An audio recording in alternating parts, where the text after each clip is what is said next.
What is happening, Blades? And welcome back to the Blades Ramble. I am, of course, Jimmy, and we are proudly sponsored by Action Coach Sheffield. A huge thank you to them for continuing their support for the channel. If you are a growing business and want to continue that growth, they are the people to speak to. Massive thank you to our Ramblers, those that contribute towards the channel. It helps accelerate our growth and the exciting things that are coming in the future. I'm delighted that you're all going to be a part of that with us. So if you want to get involved, all the details are down below, but you can really help us out just by subscribing. Now, the thing that we're focusing on today, our new manager, the return of the Messiah, has walked into, it's fair to say, a bit of a mixed bag. We were on the floor when he came in, and he has done absolutely everything we could have asked of him in terms of picking the players up, bringing everybody back together again. We're almost there, it feels, in terms of getting back to where we want to be. We certainly have an identity again.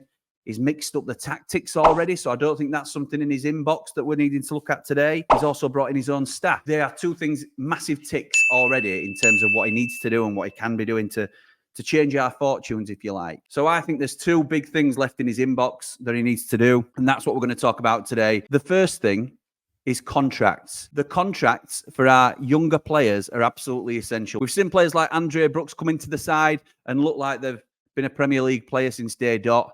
Where has he been up until now, by the way? Why hasn't he been included? But we need to tie this man down. It's a risky business. I love the fact that we're giving youth a chance, but we do need to make sure he's part of our future and we're not developing him for somebody else. At Sheffield United, we tend to only give the youth players 1 year rolling deals. So on that assumption, I'm going to assume that players like Ollie Arblaster, who are currently out at Port Vale and doing a cracking job. He scored the only goal in their 1-0 win at the weekend. We need to get these sort of players tied up. Ollie Arblaster, like Brooks, will be a big part of the future of this football club. It's a strange one, this, because we've always been known for bringing through youth players. We've never really had the opportunity to enjoy those players ourselves. They always end up getting sold on. You look at players like Kyle Walker, Harry Maguire, we got a bit of time out of, but then was eventually sold. David Brooks signed him from the Man City Academy when he was a kid and then obviously broke into our first team and we ended up selling him. That's always been the case at Sheffield United, producing very good players, getting a little bit of the benefit, and then they're sold on. We need to tie our youngsters down to longer deals so we see the benefit, particularly now we're a Premier League club. I always feel it's a bit nature versus nurture, isn't it? So if you chuck a youth player in at Premier League level, yes, it's going to be a lot tougher, but he's playing with better players in a better environment and he's forced to sink or swim. That is surely going to accelerate his progress better than starting week in, week out in the National League like we were doing last season. And I understood why we did it because we needed that immediate recall. But playing at National League level is never going to get you to a level where you're playing either in the Championship or the Premier League for Sheffield United. It could, but you're talking a long road. Who's to say players like Zach Brunt, George Broadbent wouldn't have also flourished in our youth setup had they been given minutes at Premier League level? These are all ifs and buts, but if they're chucked in at a higher level, then it's the ultimate test, isn't it? And Brooks, so far, has been passing that test. So reward him with a deal that both benefits him financially and the club in terms of retaining our asset. It makes total sense. In the same vein, we look at players like Sai Sachdev, who we're yet to properly see in a Sheffield United shirt, but we know is coming down the pipe. Sidi Peck, who made his Premier League debut at the weekend. A lot of people hadn't heard of Sidi. Get him tied down if he's going to be started to be involved in the first team. What is happening with Harry Boys? Are we keeping Harry Boys? Is he going to be an option at our long-term left wing-back position? Is he going to come in and challenge Reece Norrington-Davies longer term? Are we going to play with a left-back now? Who knows?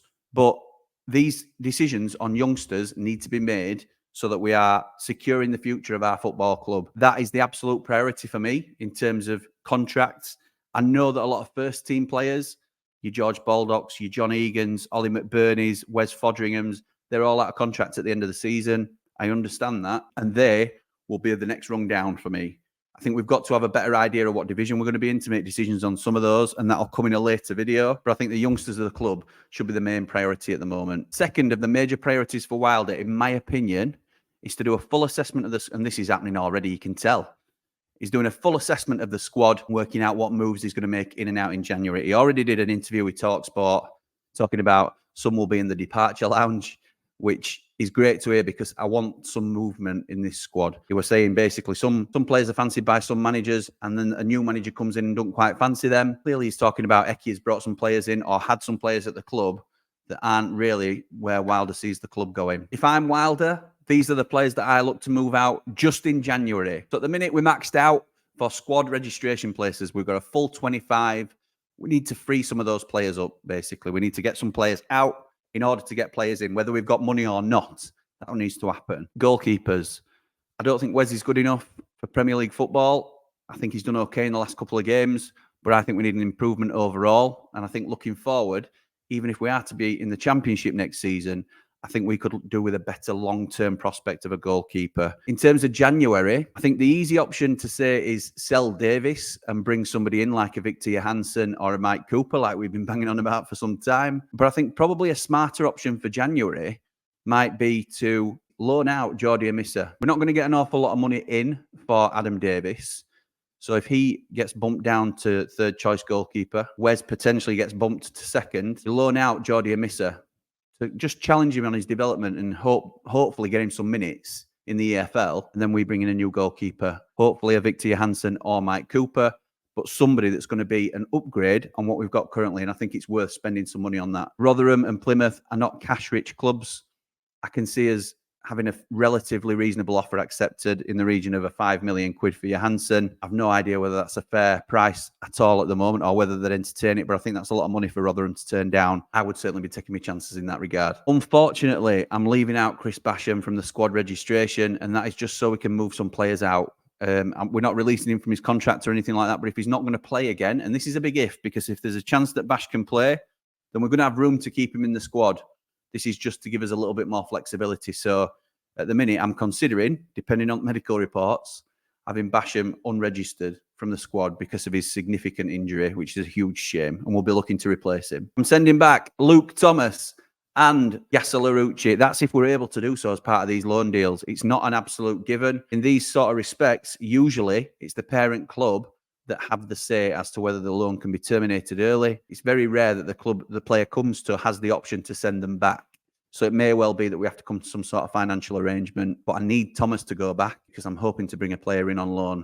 And we need that second domestic loan spot available because McAtee's going nowhere. Femi Sariki's been in both matchday squads for Chris Wilder. He seems to fancy him again. I know he's been a favourite previously of Chris Wilder. I'm sending him out on loan. His contract will end at the end of the year. He'll be 22 on expiry of his contract.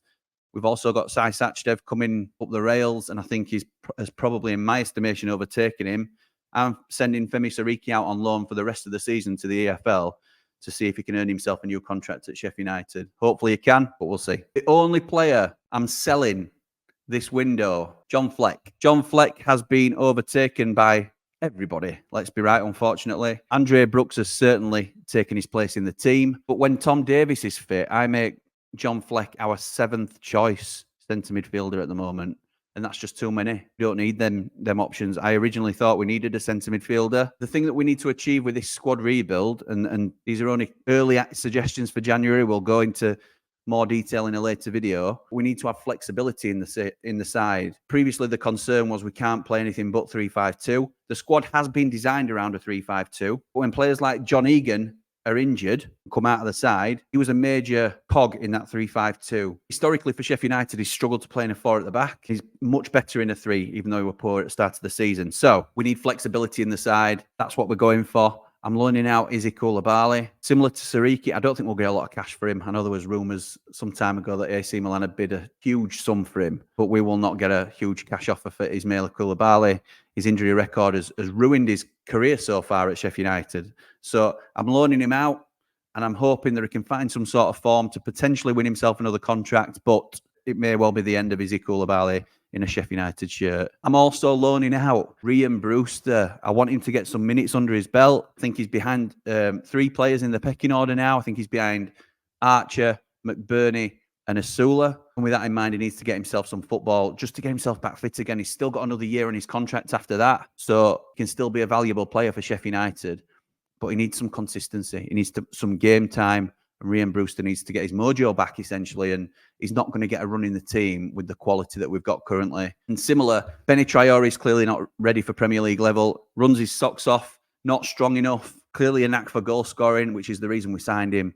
But he's not been proven anywhere near the level. So I'll be sending him out on loan. Still a young kid to try and get some regular football and see if we can get him up to standard and get him scoring some goals, potentially in EFL. And if my maths are correct, because of the 21 situation with Traore and a couple of others, that leaves you with 7 new squad places if we're taking Bash out of the firing line. It leaves you with 5 areas that we definitely need to strengthen. We talked about flexibility. We need to have that flexibility in the squad. So the first one we've already mentioned, we need a new goalkeeper. So I'm going with Victor Johansson or Mike Cooper. Mike Cooper's my personal preference. I think he's slightly cheaper than Johansson, but I will certainly not be upset if Victor Johansson walks through the door. We might have to spend a little bit of money on this, and if Forest continue to struggle, we won't get it done. I'd like Joe Worrell, who's been outcast at Forest, to be in and around our competitive centre halves. I think he could be a successor to Egan longer term, because Egan's going to be 31 coming up, and I think we're going to have to look at turning the squad over from the hugely successful old guard of Sheffield United. I think we need to start looking at evolving the squad, and I think Joe Worrell could be a part of that, whether it's in the Championship or the Premier League. We talked about flexibility in the squad, and I'll summarise this at the end so it'll make sense. But I think if we're going to be flexible in terms of the formations we play, we can certainly play the 3-5-2, which we know. Wilder has liked using this Christmas tree formation, which I've been calling it, which is sort of the 2 wide 10s. I'd be going for somebody like Callum O'Hare from Coventry. And look, it may be out of our reach financially. Coventry don't need money. They've just had a lot of money from us for Hamer. They sold Gyökeres for a lot of money, 20 million, I think it was. They spent a little bit, but nowhere near. So they don't have to sell Callum O'Hare. He's just returned from a long-term injury, but got a brace the other night. Looked really sharp again. Him and Hamer, we know, can play really well together. And I'd quite fancy linking them two up. Him and McAtee could exchange sort of positions on the right-hand side. Maybe a longer-term solution to McAtee when we lose him next season. I think Callum O'Hare would be a really smart signing for us, but that'll depend on the finances given to Wilder. On the left-hand side, this is why I want our domestic loan space back. I think we should be in for Amad Diallo at Man United. We're at Sunderland last season. I'm not saying we won't face competition from fellow Premier League sides, and we wouldn't be high up the pecking order if that was the case. But any chance we can get Amad Diallo on loan from Man United to be the other side of James McAtee behind Cameron Archer up top, oh, now you're talking. Now you are talking. And that's if we want to stick with that Christmas tree formation. If we want to go 3-5-2, Diallo could be just off Archer, or McAtee can do the same. And there's so many options. And linking into that, I think we need another striker. Who knows what's going to happen with Dan Jebison?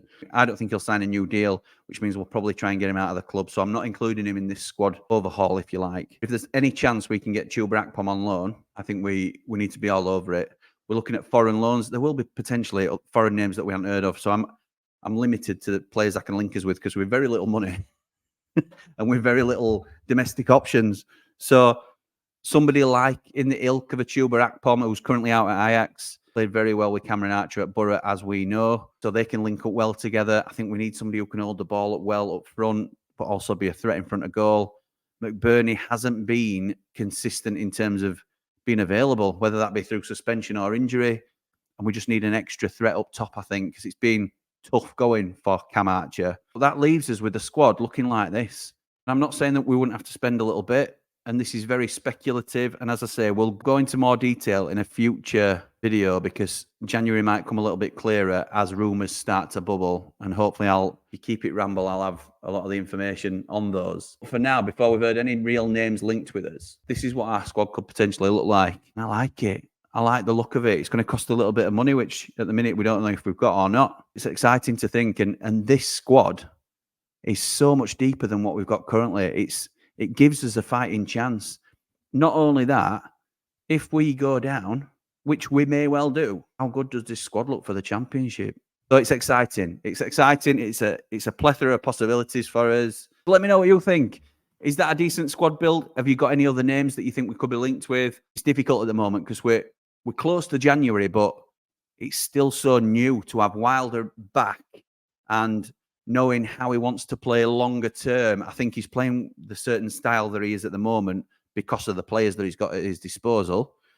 But if it's successful, he may well stick with it. So I think we play it safe, certainly in the early days, like this video, where we're planning for all options and having a flexible squad. Would you do it differently? Which other players do you think should come in? Do you agree with players that we're letting out? If you like what we do on the Ramble, please consider subscribing if you're not already. Some really big things coming to the channel over the next few weeks, which is really exciting. And hopefully could take us to that new level, but we shall see. We will be the place to be for all your transfer discussion, gossip, rumours. You'll hear it here first. Or certainly a close second. We'll certainly be reporting on it as soon as it happens. But for now, come on, you red and white wizards. Up the blade! Ramble on!